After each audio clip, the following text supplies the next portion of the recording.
This is the Education Business Podcast for consultants and business owners providing services in schools. I'm Claire Riley, and I'll be sharing how to start, grow and scale your education business.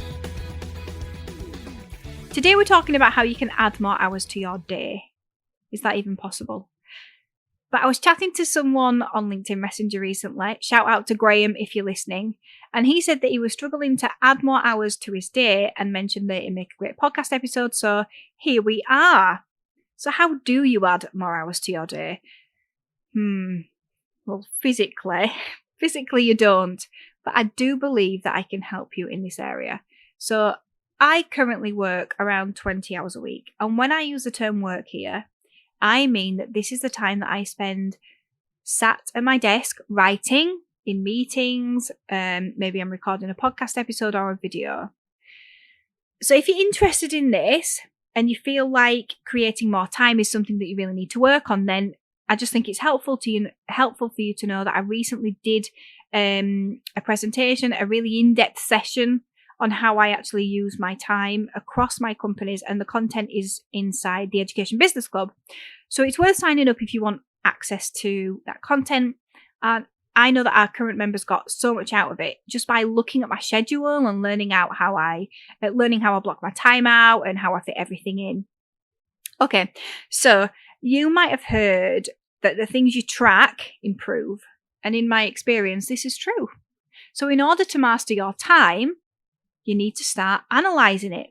So your goal is to increase your awareness around how you are using your time, because nobody else is going to protect your time, only you. And this is a skill I've really had to keep coming back to, and I still do. And I even coach some of my team members on this now as well, because the more you move into leadership, the more strapped for time you can get, and the more you have to rethink things over and over again. So, thinking about our education backgrounds, if you have one, and where our habits may have come from as well, the culture in some schools can be to waste time. And this doesn't help, does it really? So when I was a teacher, I wasted time. Partly because I was bored, partly because I needed a break, partly because I wanted to be nice, and partly because I didn't take control. When I first started teaching in primary, I was not in control of my time at all. I was finding my feet, and it was like being an NQT again, all over again, with, because I was trained in secondary performing arts. So I'd start marking all of my books at 4 p.m. and I'd let teachers come and chat to me for half an hour so I couldn't get on. I'd potter at lunchtime, which felt like work, so I didn't get a real break, but I didn't get anything done either. I'd chat too much in PPA time instead of getting down to business, and it just went on. So, why did I let that happen? And I think part of this was immaturity, but part of this was, not doing the thing that I was supposed to do in my life. So you can blame it on those things, but a lot of this was not understanding myself and how I work, how I best work. So I actually struggled to work with others around or noise in the room. I'm best working alone, and I didn't create those conditions for myself. And I should have. So what I learned, even way back then, is that I didn't make finishing work or leaving work a priority or make it my most important thing. I was waiting for the education system to change so that it could be fixed. So fast forward a year then to another school. It was very close in proximity. It was the same demographic. It was the same year group. But I approached things very differently. So there was actual planning already in place, which did help. But the one thing that I'd learned from the previous school was that if I didn't take control of my own time and at least try to be strict with it, other people would decide how they would use my time instead. I feel like I should just let that sink in for a second. If I didn't take control of my own time and at least try to be strict with it, other people would decide how they would use my time instead. So I had to decide on what the boundaries for my time were and then stick to them. So at the first school, I turned up to the staff meeting in the first week. I gave them everything and more. And I was on supply at this point, and I didn't even know if it would be long term. So in the second school, I didn't automatically go to the staff meeting because I was on supply. So I left the second school at 4:30 p.m. every day. And at lunchtime and after school, I learned to say, sorry, but I've got to get these books marked so that I can leave on time. I learned to make time management my top priority, not talking. And I've got 2 podcasts, so I love to talk. This was really hard for me to set these boundaries, but I shifted time's value in my life to being much higher. It was important to me. So I'd been at the second school for about half an academic year when the deputy head obviously started to feel like I was becoming part of the furniture and invited me in, I'm doing inverted commas there, to the weekly 90-minute staff meeting that finished at 5:00.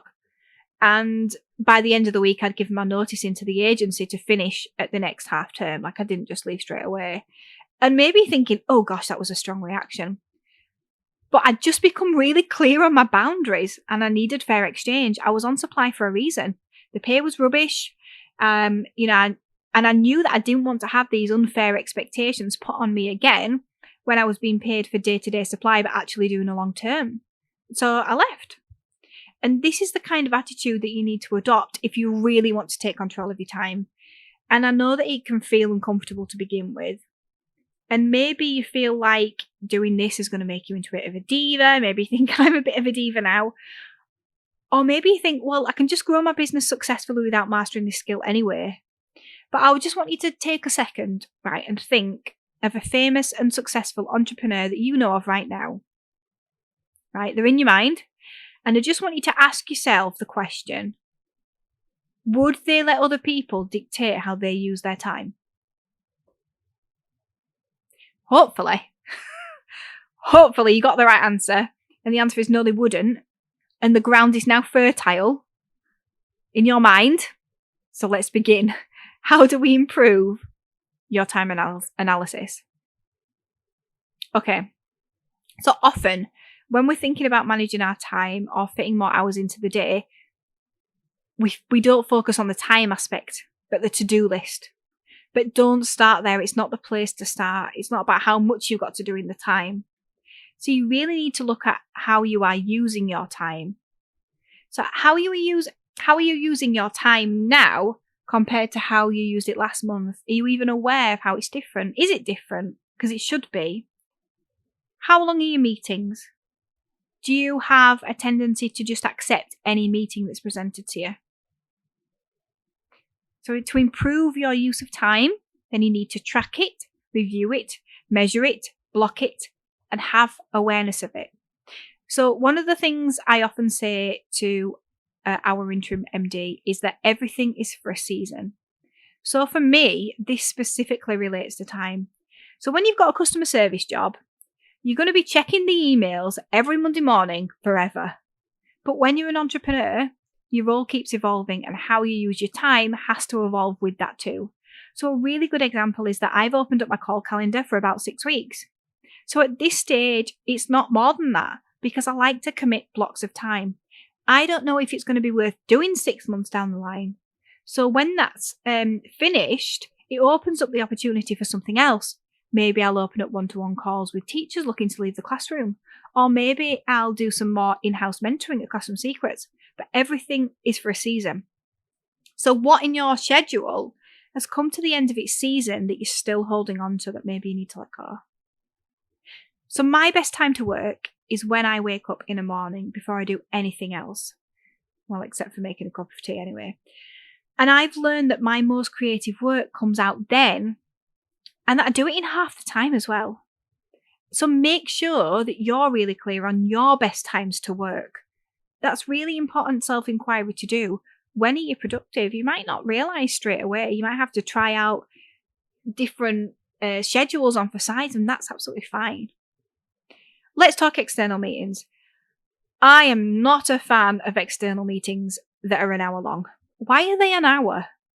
If they were 40 minutes, would you get through the same stuff? I'm sure you would. Sometimes you just fill the time. Can you see how curious you need to be about time and asking all the questions? Why do you need that much of my time? How focused do you need to be on reducing your time commitment to others to protect your time commitment to yourself? It's a lot. It's a lot. Can you reduce your external meetings or the time spent on them? Instead of following someone else's calendar, you could just ask them to book into yours. That's what I do. My external catch-ups are 20 minutes, not an hour. So if you want to talk to me, you have to fit it into 20 minutes. Because I work for 20 hours a week. I don't have time to give a whole hour away. So before you get your mindset around to this way of thinking, it's easier to think, wow, Claire's a bit harsh. But I want you to think about the consequences for yourself and what you value if you don't start thinking this way. So if I took external meetings of an hour, these things could happen. Like, I know my consequences. I'd have to work more than 20 hours a week. And that wouldn't be good because I'd need to use after school club. And I want my children to come home after school at the age they are at 3 and 5 because they're only young. I'd have to record maybe fewer podcast episodes and I'd only get an episode out every fortnight. I wouldn't be able to mentor people in my team. I'd have to start working in the evenings again. You get the picture. And these consequences have much bigger consequences like not having as many clients or not having a successful team, etc. So write out the consequences of you not being in control of your time and not protecting your time. Because if you don't protect your time, nobody else will. And then at least you can see, right, okay, I need to have a word with myself because these are the consequences. And it's easier for yourself. You're probably kind of feeling like how passionate I am about this whole time thing. So, drilling down on awareness, tasks can take as long as you give them. If you have 2 hours to do it rather than 3 days, you'll get a lot more done. You might not exactly get it all done in 2 hours, but you'll get a lot more done than if you gave yourself 3 days. So, are you thinking through realistically how long things should take and giving yourself those deadlines and putting yourself kind of under a little bit of pressure, but making sure that you're working on those things at the right times as well for your creative energy? And finally, where are you bottlenecking things in your business that you don't need to? What do you need to not do anymore? What does someone else need to do for you? Are you ready to be brutal? And it's really hard to be brutal all in one go. And that's why I regularly review things about how I'm spending my time as well. So I take time to make these tweaks rather than this big scary overhaul. I don't generally kind of change my schedule really drastically. I just make tweaks based on what I've learned from the last period. So it's common for a not enough hours in the day issue to come hand in hand with a working on the wrong things issue. So what one thing could you do this week to improve your time analysis? And what one action could you then take as a result? Because it's in your control and only you is going to care about it enough and only you can fix it. I feel like this was a really sort of hard lesson for us all, but I feel like it's really relevant as well. Really relevant in my life because I've got young children and I'm trying to get 3 businesses going at the moment. And yeah, we've really got to be in control of our time. So before I go, I just wanted to let you know that I've actually opened up my call calendar again for February. So maybe you've been listening for a while. You know, you might have heard about Education Business Club and you're not really sure how, it can help you. So let's just jump on a call. Let's chat through your business and let's think about where you could go next. The link is in the show notes and we can talk about, if Education Business Club is a place where, you could grow your business. Thank you for listening to the Education Business Podcast. To get more information to grow your business, sign up at educationbusinessclub.co.uk.